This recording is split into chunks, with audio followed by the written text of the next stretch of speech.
Hello friends, mission job में आपका स्वागत है। आज जीव विज्ञान में अगला टॉपिक है स्वास्थ्य एवं पोषण का अगला भाग है। आज अंतिम वीडियो है 56वां सेट। पहला प्रश्न है, गाय का दूध का रंग किसकी मौजूदगी के कारण थोड़ा पीला होता है? ऑप्शंस देखें, जैंथोफिल, राइबोफ्लेविन, राइबोल्यूलोस, कैरोटीन। चार ऑप्शन है आपका, डी ऑप्शन सही होगा, कैरोटीन। गाय का दूध का रंग जो पीला होता है वो कैरोटीन के कारण होता है। क्वेश्चन नंबर दूसरा देखेंगे, ईसीजी है, ईसीजी का विस्तार बताना है। इलेक्ट्रोसिफेलोग्राफ, एंडोस्कोपोग्राफ, इलेक्ट्रॉन कार्डियोग्राफ या इलेक्ट्रोकार्डियोग्राफ। ये चार ऑप्शन हैं, डी आपका सही जवाब हो जाएगा। इलेक्ट्रोकार्डियोग्राफ ईसीजी मतलब होता है, डी आपका सही जवाब हो जाएगा। ECG electrocardiograph. क्वेश्चन नंबर तीसरा, पित्त ज्वर संचारित किया जाता है, किसके द्वारा संचारित किया जाता है ये बताना है। ऑप्शंस देखें, एडीज द्वारा, एनोफ्लीज द्वारा, घरेलू मक्खी द्वारा, क्यूलेक्स द्वारा। चार ऑप्शंस में से आपका ए सही जवाब हो जाएगा। पीत ज्वर जो होता है वो एडीज द्वारा संचालित किया जाता है। दोस्तों, सामान्य विज्ञान का आज अंतिम टॉपिक है और सामान्य विज्ञान आज समाप्त हो जाएगा। लगभग 1400 प्रश्न इसमें हैं। सामान्य विज्ञान की पूर्णतः तैयारी इससे हो जाएगी। क्वेश्चन नंबर 4, मानव शरीर में इन्फेक्शन रोकने के लिए कौन सा विटामिन मदद करता है? ऑप्शंस यहाँ चार हैं, vitamin A, vitamin B, vitamin C. इनमें से कोई नहीं, चार ऑप्शंस में से आपका सही जवाब हो जाएगा सी, विटामिन सी। ऑप्शन सी होगा और विटामिन सी होगा। मानव शरीर में इन्फेक्शन रोकने के लिए जो विटामिन मदद करता है वो विटामिन सी है। दोस्तों, अभी तक आपने सब्सक्राइब नहीं किया है तो चैनल को सब्सक्राइब कर लें, क्योंकि बीएसएससी सीजीएल के तैयारी के क्रम में आपने 25 प्रश्नों का सिलेबस के अनुसार सामान्य विज्ञान की तैयारी कर ली। क्वेश्चन नंबर 5वां, छिली हुई सब्जियों को धोने से कौन सा विटामिन निकल जाता है? क्वेश्चन 5वां देखें ध्यान से, vitamin A, vitamin C, vitamin D, vitamin E. चार ऑप्शन हैं आपके, आपका सही जवाब बी हो जाएगा, विटामिन सी धुल जाता है। याद रखना है, छिली हुई सब्जियों को अगर धोते हैं तो विटामिन सी जो होता है वो धुल जाता है। दोस्तों, सामान्य विज्ञान की पूर्णतः तैयारी अगर आप पूरे प्लेलिस्ट में जितने वीडियो हैं अगर आप देख लेते हैं, समझ लेते हैं, तो आपके सामान्य विज्ञान पूरे हो जाएंगे। क्वेश्चन नंबर 6, विटामिन B6 की कमी से पुरुष में हो जाता है रिकेट्स, स्कर्वी, बेरी या फिर अरक्तता। चार ऑप्शन हैं आपका, डी ऑप्शन सही जवाब हो जाएगा। अरक्तता जो होती है वो विटामिन B6 की कमी से होती है। दोस्तों, सामान्य विज्ञान की पूर्णतः तैयारी लूसेंट सामान्य विज्ञान पुस्तक से कराई गई है। सारे एमसीक्यू फॉर्मेट में जो क्वेश्चंस हैं सारे पूछे गए हैं। आप वीडियो जरूर देखें एक एक करके। क्वेश्चन नंबर 7, मनुष्य में एफ्लाटॉक्सिन खाद्य विषाक्तन द्वारा सामान्यतः कौन सा अंग प्रभावित होता है? हृदय, फेफड़ा, वृक्क या फिर यकृत। चार ऑप्शन हैं आपके। तो मनुष्य में जो एफ्लाटॉक्सिन खाद्य विषाक्तन होता है उससे जो अंग प्रभावित होता है वो यकृत होता है, तो आपका डी ऑप्शन सही हो जाएगा। दोस्तों, सामान्य विज्ञान की तैयारी के लिए आप लूसेंट देख सकते हैं। लूसेंट से ही सारा एमसीक्यू उठाया गया है। टॉपिक वाइज आपको तैयारी कराई गई है। अगर आप पूरा वीडियो देख लेते हैं तो आपकी तैयारी पूर्ण हो जाएगी। क्वेश्चन 8 देखें, मीना माता रोग का कारण है। क्वेश्चंस बेहद इंपॉर्टेंट है। पारा, कैडमियम, सीसा, जस्ता। चार ऑप्शन हैं आपके। तो मीना माता रोग जो होता है वो पारा की कमी से होता है, पारा के कारण होता है, याद रखना है। क्वेश्चन नंबर 8 का ए सही जवाब हो जाएगा। बीएसएससी सीजीएल की तैयारी के क्रम में आपने देखा 25 प्रश्नों का जो सामान्य विज्ञान होता है उसकी तैयारी यहाँ हो गई है। मिक्स फॉर्मेट में अब जीएस के प्रश्न आएंगे, जिसमें क्वेश्चन सामान्य विज्ञान के भी होंगे और जीएस के होंगे, तो आप जरूर देखेंगे। क्वेश्चन नंबर 9 कहता है, परजीवी फसल जिसको ट्रांसजेनिक क्रॉप कहते हैं, स्वर्ण चावल, इसको गोल्डन राइस भी बोला जाता है, किस वांछनीय लक्षण के लिए तैयार की गई है? ऑप्शन यहाँ देखें, विटामिन ए है, आवश्यक एमिनो एसिड है, इंसुलिन है, लाक्षणिक मंड है। तो विटामिन ए इसका सही जवाब हो जाएगा। ए ऑप्शन आपका सही होगा। ट्रांसजेनिक क्रॉप गोल्डन राइस के लिए विटामिन ए आंसर सही है। क्वेश्चन 10वां देखेंगे, जापानी एन्सेफेलाइटिस का कारण क्या है? ये ऑप्शन यहाँ देखें, जीवाणु, विषाणु, परजीवी, प्रोटोजोआ, फफूंद। चार ऑप्शन हैं आपके, तो आपका सही जवाब यहाँ होना चाहिए, जापानी एन्सेफेलाइटिस का कारक होता है। देखिए, ये एक तरह का जो सूअर होता है, सूअर में पाया जाता है, याद रखना है, ये पिग में पाया जाता है। और कहा जाता है कि शहरों में खास करके आबादी जहाँ ज़्यादा हो वहाँ पे सूअरों को बाधित किया जाता है, वहाँ रखा नहीं जाता है। आपका सही जवाब हो जाएगा विषाणु से। क्वेश्चन नंबर बी इसका सही जवाब हो जाएगा, क्योंकि वो वाहक होते हैं, याद रखना है इस चीज़ को।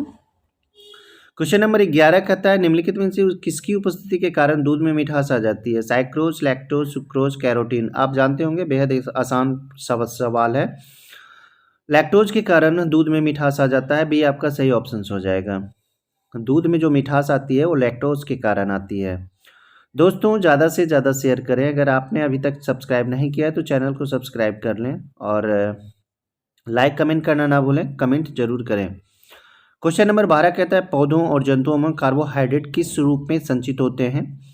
ऑप्शन यहाँ देखें, सेलुलोज और ग्लू, स्टार्च और ग्लाइकोज, स्टार्च और ग्लूकोज, सेलुलोज और ग्लाइकोजेन। 4 ऑप्शन हैं आपके। तो 12 का सही जवाब सी हो जाएगा, स्टार्च और ग्लूकोज के रूप में। पौधा में स्टार्च और जंतुओं में ग्लूकोज के रूप में कार्बोहाइड्रेट जमा रहता है। तो इस चीज़ को हमेशा याद रखें, बेहद इंपॉर्टेंट सवाल है। क्वेश्चन नंबर 13 देखेंगे। क्वेश्चन नंबर 13 कहता है दिल का दौरा किस कारण से होता है? देखिए, दिल का दौरा जो पड़ता है, हार्ट अटैक इसको बोला जाता है। हृदय पर जीवाणु का हमला, हृदय गति का रुक जाना, हृदय में रक्त आपूर्ति की कमी, अज्ञात कारणों से हृदय में बाधा आना। 4 ऑप्शन हैं आपके। सी आपका सही जवाब हो जाएगा, हृदय में रक्त आपूर्ति की कमी के कारण दिल का दौरा पड़ता है। याद रखना है इस चीज को। दोस्तों तैयारी करें बीएसएससी सीजीएल की, 67वीं बीपीएससी, 68वीं बीपीएससी, सभी में लूसेंट सामान्य विज्ञान के प्रश्न पूछे जाएंगे। क्वेश्चन नंबर 14, कहाँ काम करने वाले व्यक्तियों को ब्लैक लंग रोग हो जाता है? विद्युत लेपन उद्योग, कार्बनिक विलायक उद्योग, पेंट विनिर्माण उद्योग या फिर कोयला खान। 4 ऑप्शन हैं आपके। क्वेश्चन नंबर 14 का सही जवाब डी हो जाएगा, कोयला खान। कोयला खान में जो व्यक्ति काम करते हैं उन्हें ब्लैक लंग रोग हो जाता है, यानी कि उनका जो लंग होता है, फेफड़ा जो होता है वो ब्लैक हो जाता है, काला हो जाता है, सांस लेते लेते रहने के कारण, या कह सकते हैं वहाँ गंदगी के कारण। क्वेश्चन नंबर 15 कहता है काला जार का संचार किससे होता है? एक रोग है, काली मक्खी, बालू मक्खी, सेटसी, चिंचरी। 4 ऑप्शन हैं आपके। तो आपका सही जवाब बी हो जाएगा, बालू मक्खी। बालू मक्खी से काला जार का संचार होता है। काला जार का संचार बालू मक्खी से होता है। देखिए दोस्तों, अगर आप प्रीवियस ईयर के सवाल हल करते होंगे तो आपको यहाँ सारे प्रश्न आपको मिलेंगे, चाहे 67वीं बीपीएससी हो या फिर बीएसएससी सीजीएल हो। जितने भी प्रीवियस ईयर के आप सवाल बनाते हैं, सारे प्रश्न यहाँ पे आपको मिल जाएंगे। क्वेश्चन नंबर 16, चेचक के लिए टीके का आविष्कार किसने किया था? Sir Frederick Grant Banting, sir Alexander Fleming, Edward Jenner, Louis Pasteur. 4 option हैं आपके। तो चेचक के लिए जो टीके का आविष्कार किया था वो एडवर्ड जेनर था। सी आपका ऑप्शन सही हो जाएगा।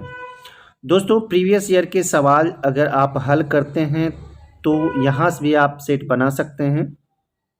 क्वेश्चन नंबर 17 कहता है स्लीपाद या फिर हाथी पांव, एलिफेंटेरिस इसको बोला जाता है, कि रोगकारक जीव का वैज्ञानिक नाम बताना है।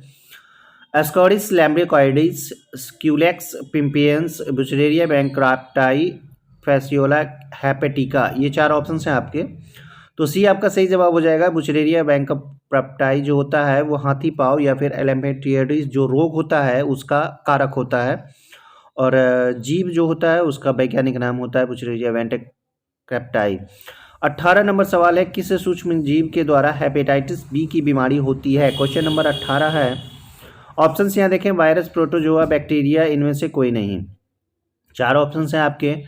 तो किस सूक्ष्म जीव के द्वारा हेपेटाइटिस बी की बीमारी होती है? आपका ऑप्शन ए सही जवाब हो जाएगा। हेपेटाइटिस बी की बीमारी जो होती है वो वायरस की वजह से होती है, विषाणु की वजह से होती है। आपका ऑप्शन ए सही होगा। क्वेश्चन नंबर 18 ऑप्शन से इज राइट आंसर। 19 सवाल है, मलेरिया परजीवी की निम्नलिखित में कौन सी अवस्था संक्रामक है? देखिए, मलेरिया परजीवी जो होता है वो प्रोटोजोआ के कारण होता है। प्रोटोजोआ खासकर मादा एनोफ्लिस मच्छर के काटने से होता है।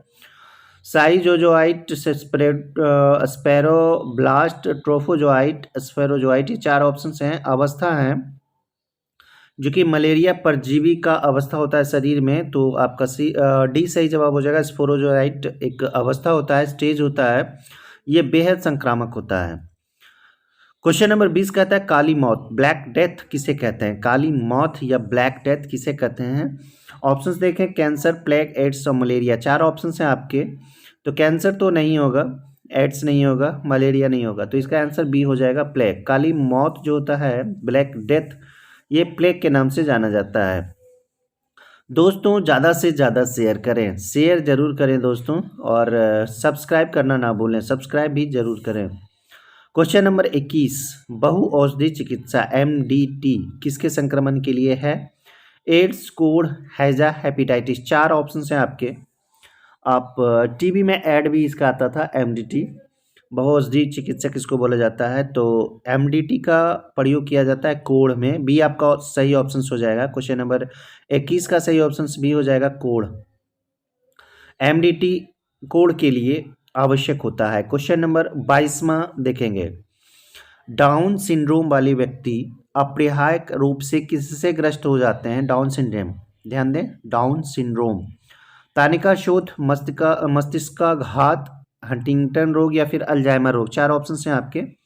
तो डी आपका सही जवाब हो जाएगा, अल्जाइमर रोग। डाउन सिंड्रोम वाले जो व्यक्ति होते हैं वो अल्जाइमर रोग से ग्रसित हो जाते हैं।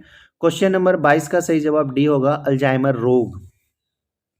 शेयर करें दोस्तों, शेयर करें दोस्तों, शेयर करें। क्वेश्चन नंबर 23, BCG का टीका कितनी उम्र में लगाया जाता है? याद करें, BCG का टीका कितनी उम्र में लगाया जाता है? ऑप्शंस देखें, 2 से 3 वर्ष के भीतर, 10 वर्ष में, नवजात को, या फिर 15 दिन के भीतर। 4 ऑप्शन हैं आपके।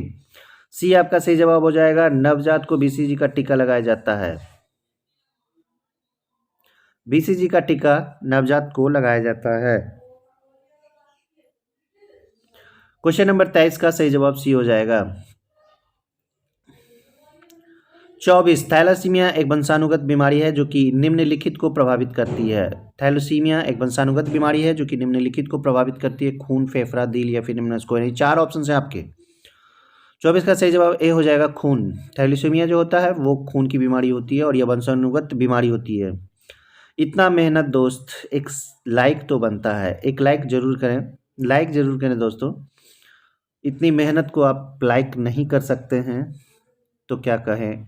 आज का अंतिम सवाल है और सामान्य विज्ञान का भी अंतिम सवाल आज। जीका वायरस मानव शरीर के किस भाग को ग्रसित करता है? ऑप्शंस ए पैर, बी हृदय, सी गुर्दा, डी दिमाग। 4 ऑप्शंस हैं। तो जीका वायरस जो होता है वो किसे प्रभावित करता है? तो डी हो जाएगा, दिमाग को। मानव शरीर के जो दिमाग होता है उसको जीका वायरस प्रभावित करता है। तो दोस्तों बहुत बड़ा लक्ष्य जो कि 56 दिनों में पूरा हुआ, 2 महीना लगभग, और आज सामान्य विज्ञान की समाप्ति हुई। अंत तक देखने के लिए धन्यवाद।